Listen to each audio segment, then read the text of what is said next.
Good afternoon. The people of Kenya can firmly and unanimously affirm that Kenya is a free, open, and democratic country based on the rule of law and constitutionalism. Our fundamental rights and freedoms are guaranteed by the Constitution and cannot be taken away.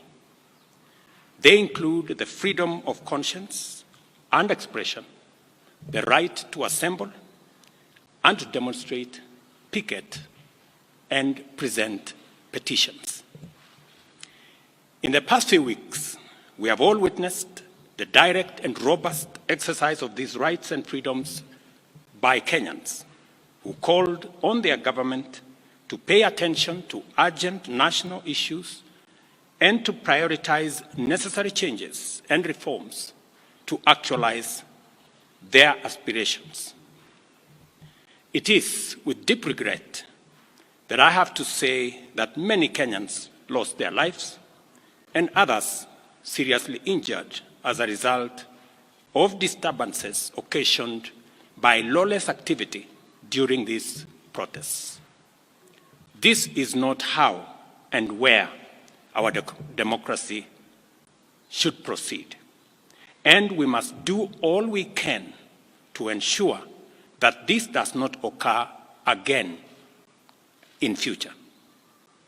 The government of Kenya will provide necessary support to all families and citizens who lost their loved ones. Unfortunately, there has been many instances of excessive, unlawful, dangerous, and harmful conduct during the demonstrations and engagements, as a consequence of which many persons have been arrested and charged in courts with various offenses. I urge the criminal justice agencies to take effective measures and ensure that people who may have been innocently caught up on the wrong side of things and those not implicated in crimes be released and charges against them withdrawn. This will enable the agencies to focus their resources, efforts, and time in investigating and prosecuting serious criminal elements who took advantage of peaceful demonstrations to advance a dangerous agenda of lawlessness, anarchy, and mayhem. It is important that these suspects are brought to book and that they are prosecuted to the fullest extent of the law.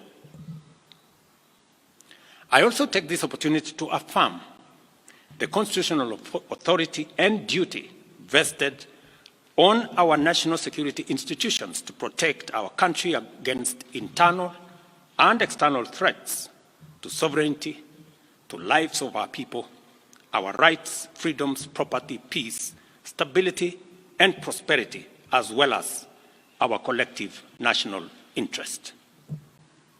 Consequently, I call on the National Police Service to use its mandate responsibly, professionally, and effectively in full compliance with the Constitution, with a view to promoting the national objectives of Article 238, 239, and 244 of our Constitution. All breaches and violations by police officers must be handled expeditiously through due process, with a view to giving Kenyans a police service that upholds the highest standards of integrity. As citizens of this great nation, we all have a duty to balance our rights and responsibilities at all times so that the legitimate exercise of our rights and freedoms does not undermine our broader aspirations to remain a civilized, democratic, and peaceful country governed under the rule of law and institutions of governance for the benefit of all of us. Over the last 1 month, the livelihoods and property of many innocent people have also been destroyed, plunging them into destitution and jeopardizing the welfare of their dependents. The government of Kenya will equally take measures to support these Kenyans on the path to recovery of their businesses. I direct the relevant ministries to obtain, verify, and provide accurate data to facilitate appropriate government action within the next 30 days. I want to give the people of Kenya an assurance that our government listens to them and that for the last 1 month, I have led the government in engaging and listening to citizens from all walks of life as they express themselves in different forums and on various platforms. What has emerged as the foremost national concern requiring urgent and decisive action is the vexing matter of corruption and the non-negotiable desire for accountable leadership and integrity in governance. I have this to say to Kenyans. I have heard you, and I have heard you clearly. Consequently, the following measures shall be taken to accelerate progress to achieving the objectives stated by the people. Number one, I will be proposing amendments to the Evidence Act and the Criminal Procedure Code, among other necessary legislative amendments to all statutes relating to corruption, to expedite investigations and prosecution of corruption and economic crimes cases, and provide for their conclusion within 6 months. We shall also be proposing amendments to the Witness Protection Act to overhaul the statutory and institutional framework to protect and incentivize whistleblowers and enhance witness protection, making it easier and safer for citizens to come forward and report corruption as well as other criminal activities. Number three, within 90 days, we shall propose amendments to the Public Finance Management Act and Public Procurement and Disposal Acts to overhaul the institutional and operational framework of public procurement, which has been identified as the epicenter of corruption, conflict of interest, and abuses of office in the public sector, with a view to deploying digital infrastructure within the next 6 months. The aim of this measure is to provide an open and transparent public procurement platform which gives open, real-time, and end-to-end public visibility of public procurement from advertisement to award of contract and to whom it is awarded and what amount the people of Kenya will pay. Number four, I have engaged with the parliamentary leadership and asked Parliament to expeditiously pass the Conflict of Interest Bill with the explicit caveat that I shall veto any bill enacted if it does not establish the highest bar with respect to accountability, integrity, and anti-corruption. I will make full use of the power given to me under Article 115 of the Constitution to make sure that the bill meets the appropriate standards set out in the original bill. Number five, while fully respecting the independence of the national justice, law, and order institutions, and pursuant to a commitment to consult and collaborate in leveraging their institutional capabilities in effective, expeditious, and conclusive investigations in respect of all active cases, it is essential for these institutions to provide a time frame to the people of Kenya, because that is what the people of Kenya want, within which proceedings shall be concluded, and the same timelines clearly communicated to the public. Number 6, about 400 billion shillings is spent on tax expenditure every year, especially on VAT refunds, a process that is largely opaque and with limited accountability. Within 90 days, I will be working with Parliament to provide a legislative and regulatory framework to make this process transparent, open, and accountable, with a view to reducing this huge public expenditure and direct savings from this exercise to the productive sectors of our economy. This is going to be a very important exercise of engaging Parliament in consultations with the people as to whether it is right for us to spend 400 billion Kenya shillings every year collected from the people of Kenya to pay a few companies on matters of VAT refund.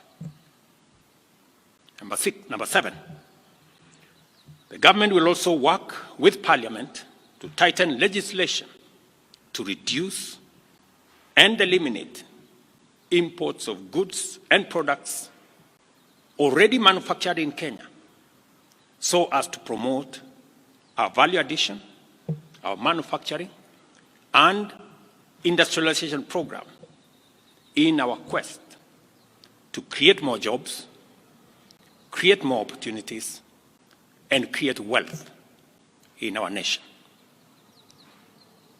We must have a national conversation as to whether we want to be a supermarket for products from other countries, or we want to produce products that we already have manufacturing capacity in Kenya.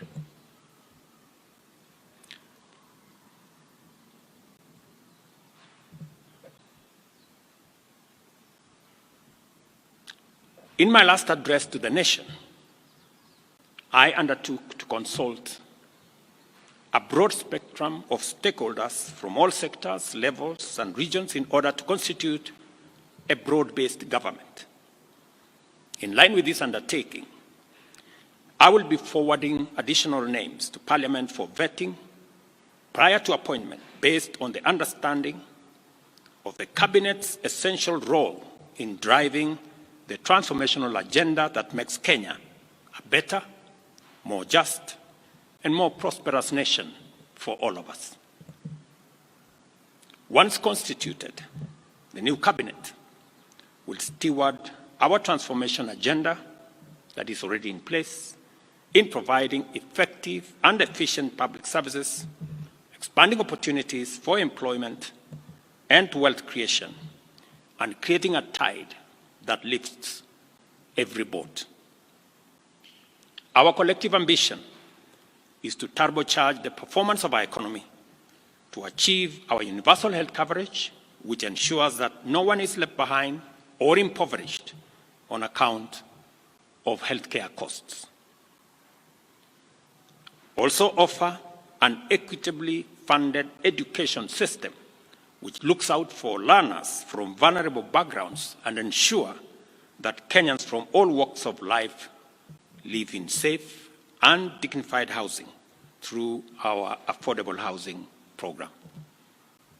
Additionally, our transformation agenda commits to provide reliable clean water, last-mile connectivity of electricity, and to secure more business opportunities for enterprises and employment opportunities for our young people both here at home and abroad. Our explicit aim is to transform Kenya into a middle-income society, and it is essential for us to urgently mobilize adequate resources to fund these necessary programs and projects.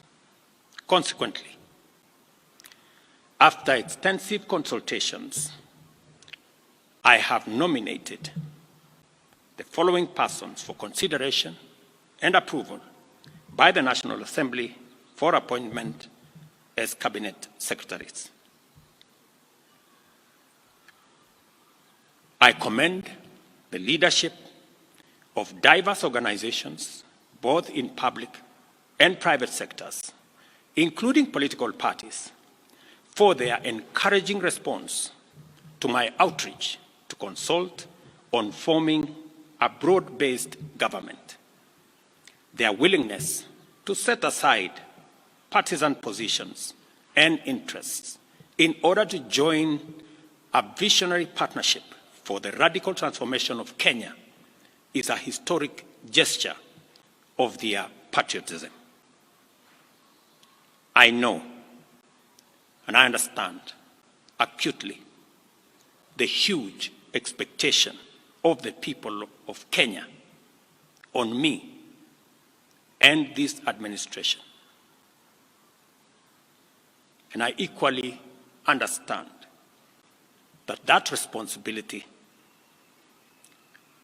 can be made easier if we work together as a nation. And as I said, the opportunity we have to work together across political lines, across different divisions, is much more greater than the challenge and the crisis we have in our hands. I take this opportunity to express my appreciation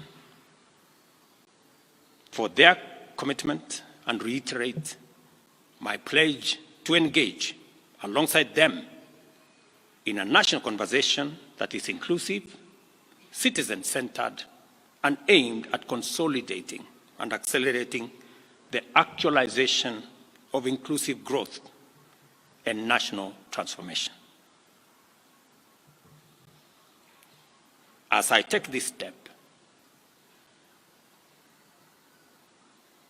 and as I expand and broaden this administration, I am acutely aware that the responsibility of managing the affairs of the country vested in the cabinet, in the expanded cabinet, will require of us to work together and to focus on that which brings honor to our country.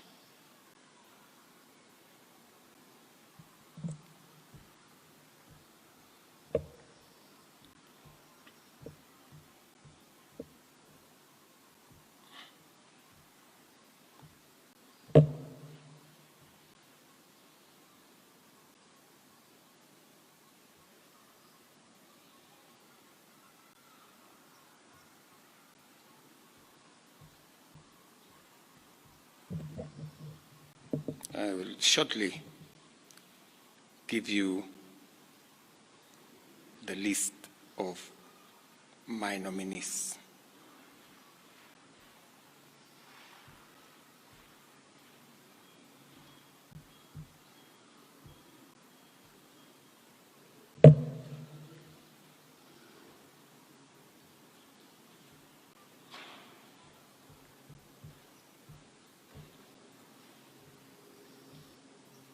Just hold your horses.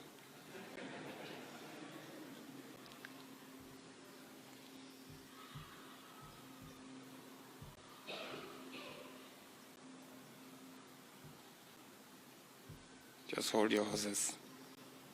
Great.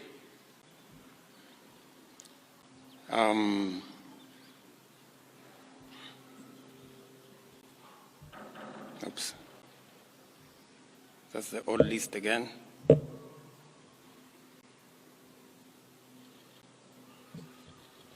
Where did it disappear?